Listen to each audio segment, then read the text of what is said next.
பார்க்க போகிறோம் எப்படி செய்யறதுன்னு. அதுக்கு வந்து எண்ணெயும் ஆயில் கொதிக்க விட்டு 2 பட்டை துண்டு போட்டிருக்கேன், 2 கிராம்பு போட்டிருக்கேன், 2 ஏலக்காய் போட்டிருக்கேன். நீ பாருங்க அது கொதிக்குது.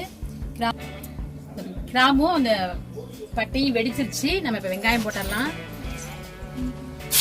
வெங்காயம் வந்து நல்லா வந்து முருகணும், அப்போ தான் உங்களுக்கு பிரியாணி வந்து ரொம்ப டேஸ்ட்டாக இருக்கும். நல்லா முருகி அந்த வெங்காயம் வந்து வெங்காயத்தை நல்லா வதக்கிடலாம். இது கொஞ்சம் வதங்குறது கொஞ்சம் உப்பு போட்டுக்கணும். உப்பு கொஞ்சம் போட்டாச்சு, நம்ம வதக்கிடலாம். நமக்கு வந்து இப்போ 1.5 கிலோ அரிசி போட்டு சீரக அரிசி வந்து சீரக சம்பா அரிசி வந்து 1.5 கிலோ போட்டு ஆக்க போகிறோம். கறி வந்து கோழி வந்து அதே 1.5 கிலோ தான் போட போகிறேன். அது நல்லா அந்த வெங்காயத்தை நல்லா பொன்னிறமாக நல்லா வதக்கிடலாம். இதுக்கு வந்து நெய் வந்து நான் 100 கிராம் ஊற்றிருக்கேன். அதே மாதிரி ஆயில் வந்து 100 கிராம் ஊற்றிருக்கேன். தக்காளி வந்து 150 கிராம் தக்காளி வந்து நான் எடுத்திருக்கேன். 150 கிராம் தான் போடுவேன். அது மாதிரி வெங்காயம் வந்து 1/4 கிலோ போட்டிருக்கேன். பச்சை மிளகாய் வந்து ஒரு 7 மிளகாய் எடுத்திருக்கேன். புதினாவும் மல்லி 2 கைப்பிடி எடுத்திருக்கேன். அதாவது ஒரு 2 கைப்பிடி எடுத்திருக்கேன். இது வந்து கரம் மசாலா தூள். இது வந்து நான் வந்து 1.5 கிலோவுக்கு வந்து 1.5 கிலோங்கிற டம்ளரில் வந்துக்கிட்டேன். 6 கிளாஸுக்கு நான் சின்ன டீஸ்பூனில் 6 டீஸ்பூன் போட்டுக்குவேன். இஞ்சி 150 கிராம், பூண்டு 150 கிராம் எடுத்து அரைச்சி வச்சுருக்கேன். தயிர் வந்து 100 கிராம் தயிர் ஊற்றுவேன். 100 கிராம்னா உங்களுக்கு வந்து டம்ளரில் அளந்து ஊற்றிக்குவேன். கறி வந்து 1.5 கிலோ, சிக்கன் வந்து 1.5 கிலோ எடுத்திருக்கேன்.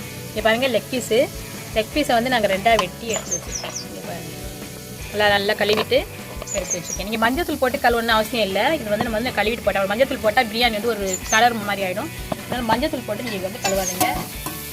எலுமிச்சை பழம் வந்து 2 பழம் பெரிய பழமாக கட் பண்ணி வச்சுருக்கேன். மிளகாத்தூள் கொஞ்சம் போட்டுருவேன். மிளகாத்தூள் வந்து ஒரு உங்களுக்கு காரம் எவ்வளோ தேவையோ போட்டுங்க. ஏன்னா பச்சை மிளகா நான் வந்து ஒரு 6 பச்சை மிளகா போட்டிருக்கேன், 6 7. அது சின்ன பச்சை மிளகா தான், கொஞ்சம் மிளகாத்தூள் போட்டுருக்கேன். நல்லா வந்து வெங்காயம் வந்து நல்லா பொன்னிறமாக முறியணும். அப்போ தான் உங்களுக்கு பிரியாணி வந்து நல்ல கலரும் கொடுக்கும், டேஸ்ட்டும் கொடுக்கும். நம்ம இந்த ஸ்டேஜில் வந்து நம்ம வந்து மல்லித்தலை போட்டுடலாம். மல்லி புதினா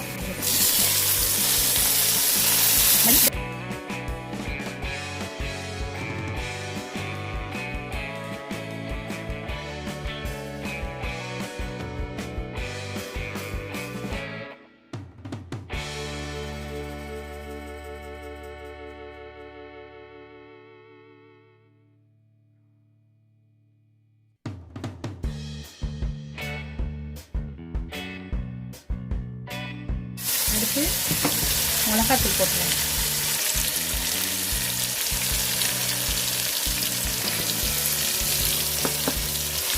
மிளகாத்தூள் உங்களுக்கு காரம் எவ்வளோ தேவையோ நீங்கள் அவ்வளோ போட்டுருங்க. ரொம்ப போட்டிங்கன்னா ரொம்ப பிரியாணி வந்து குழந்தைங்க சாப்பிட்றதுலாம் ரொம்ப கஷ்டமாக இருக்கும். அதனால் பச்சை மிளகா வேறு போட்டிருக்கோம். நல்லா கம்மியாகவே போட்டுருக்கோம். நல்லா வதங்கட்டும். நல்லா வதங்கிடணும். இப்படி போடலாம்.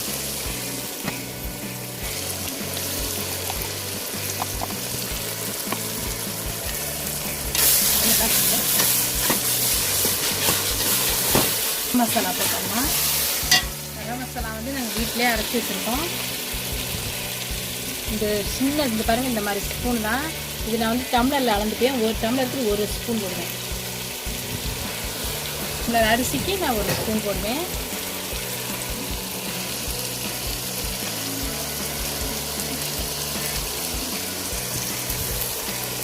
நான் 7 டம்ளர் போட்டேன், அதனால் 7 ஸ்பூன் போட்டேன். வீட்டில் நம்ம அரைச்சி வச்சுக்கலாம். கரம் மசாலா நாங்கள் போட்டிருக்கோம், எப்படி அரைக்கிறதுன்னு அதையும் அந்த லிங்கில் போய் நீங்கள் பாருங்கள். கரம் மசாலா அரை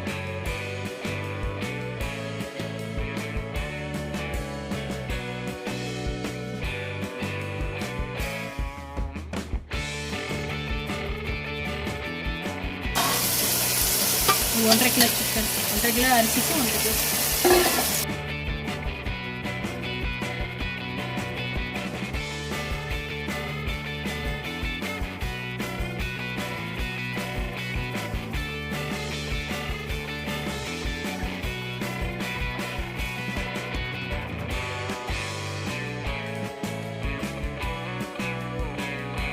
நம்ம வந்து சிக்கனை போட்டாச்சு. இப்போ தயிர் ஊற்றிடலாம். தயிர் வந்து 1 டம்ளர்,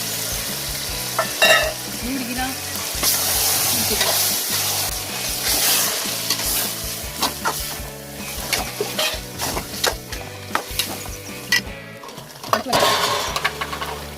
வந்து உப்பு போட்டிருக்கோம், அதனால் உப்பு பார்த்து போடுங்க. நான் வந்து வெங்காயம் வதங்குறதுக்கு உப்பு போட்டிருக்கேன். இப்போ நம்ம வந்து கொஞ்சம் உப்பு போட்டுக்கலாம்.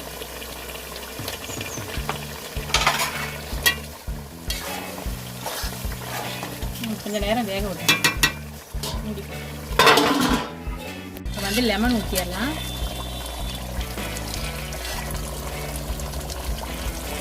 பெரிய பழமாக 2 பழம் ஊற்றியாச்சு. அடுத்து நம்ம தண்ணி ஊற்றிடலாம். தண்ணி வந்து நீங்கள் அளந்துக்கங்க. எனக்கு இந்த கோழிலையும் தண்ணி விட்டுருக்கிறதுனால கொஞ்சம் குறைச்சே தண்ணி வச்சுக்க போகிறேன். 1.5 பங்குன்னு சொன்னேன். கோழியில் தண்ணி விட்டுருக்கு, தயிரெலாம் ஊற்றிருக்கோம். அதனால் நான் கொஞ்சம் குறைச்சி வச்சுக்க போகிறேன். 1.25 பங்கு தான் தண்ணி ஊற்ற போகிறேன். நீங்கள் அந்த மாதிரி கோழியில் தண்ணி விட்டுச்சுன்னா நீங்கள் கம்மியாகவே தண்ணி யூஸ் பண்ணிக்கோங்க. 1.25 டம்ளர் ஊற்றிக்கோங்க. ஏன்னா தண்ணி கோழியில் விடுது. மட்டனாக இருந்தால் தண்ணி விடாது. இது கோழியை கண்டு தண்ணி விடுது. நம்ம தண்ணி இப்போ இதை வந்து ஊற்றியாச்சு. குருமா ரெடி. தண்ணி வந்து இப்போ நம்ம இதுக்கு வந்து இந்த குருமா கொதிச்சது நம்ம அரிசி போட்டாலும் 10 நிமிஷம் ஊற வச்சுருங்க. ஊற வச்சுட்டு ஜீரக அரிசி, ஜீரகச்சம்பா அரிசி வந்து கொதிச்சிருச்சு. மட்டன் வந்து நம்ம வந்து மட்டனாக இருந்தாக்க கறி வேக விட்டு தான் போடணும். இது வந்து சிக்கனை கண்டு இந்த அரிசியோடவே சேர்ந்து வந்துடும். அதனால் தனியாக வேக வைக்கணுங்க அப்படின்னா அவசியம் இல்லை. குருமா வெந்து கறி வேக விட்டு தான் அரிசி போடணும் அப்படிங்கிறது.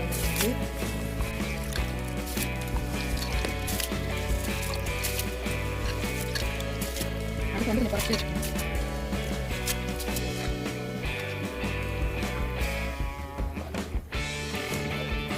இந்த தண்ணியை வந்து தொட்டு நாக்கில் வச்சோம்னா சுருக்குன்னு இருந்தாவே போதும். உப்பு கரெக்டாக இருக்குன்னா இருக்கும். கொஞ்சம் பத்தா இருக்கும்.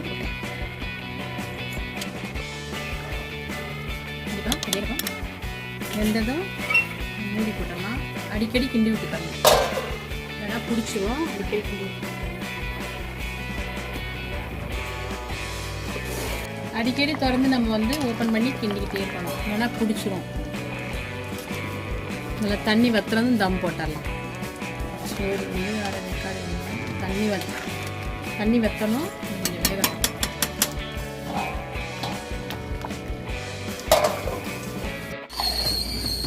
நமக்கு வந்து தம் போடுற ஸ்டேஜில் வந்துருச்சு.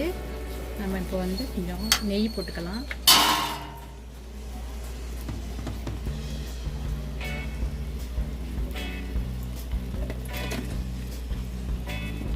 நெய் போட்டு நீங்கள் அடுப்பை வந்து குறைச்சி வச்சுருங்க. அடுப்பை நல்லா நான் கிண்டிட்டேன்.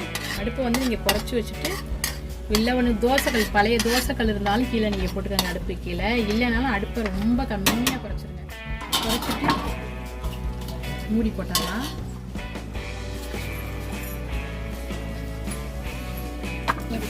தண்ணி ஒரு சட்டியில் வச்சுட்டு அதை தூக்கி வச்சிடணும். இந்த தம்மும் வந்து ரெடியாக இருக்குது. அடுப்பை வந்து ரொம்ப குறைச்சிருங்க. ரொம்ப வந்து குறைச்சோம். ஒரு 20 நிமிஷம் அப்படியே தம்மாக இருக்கட்டும். அப்புறம் நம்ம வந்து பிரியாணி ரெடி ஆகிடும். தம் ஆகிருக்கும். எப்படின்னு பார்ப்போம். ரெடி ஆகிடுச்சு பிரியாணி. சூப்பரான வாசமாக இருக்குது.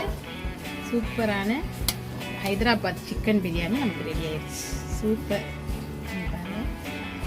அவ்வளோ டேஸ்ட்டாக இருக்கும் இந்த பிரியாணி. அவ்வளோ டேஸ்ட்டாக இருக்குது. வாசமாக இருக்குது.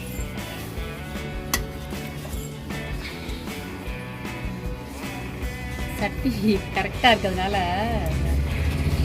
சூப்பரான பிரியாணி ரெடி. ஹைதராபாத் சிக்கன் பிரியாணி நம்ம